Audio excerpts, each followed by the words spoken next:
भी है। चार पैर और चार हाथ वाले अजीबोगरीब बच्चे का पैदाइश।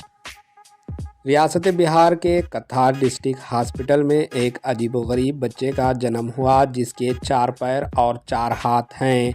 मंगल के रोज़ सावित्रीबाई नामी खातून ने इस अजीबोगरीब बच्चे को जन्म दिया। बताया गया है कि मां और बच्चा दोनों सेहतमंद है। डॉक्टरों के मुताबिक इस खातून को इब्तिदा में जुड़वा बच्चे पैदा होने की स्कैनिंग रिपोर्ट आई थी, लेकिन खातून ने जुड़वा बच्चों के बजाय इस तरह के अजीबोगरीब बच्चे को जन्म दिया।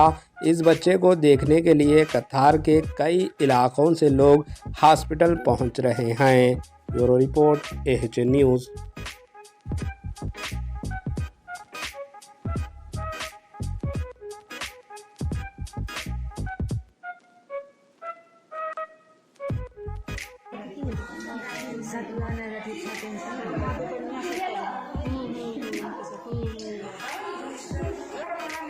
हाँ, कोई बात नहीं दी।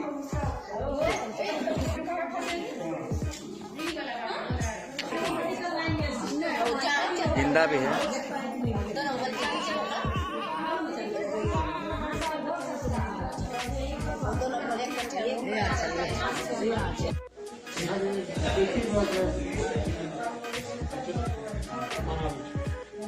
हमारे HN न्यूज़ को सब्सक्राइब करिए ताकि आपको नोटिफिकेशंस आती रहे वक्त पर।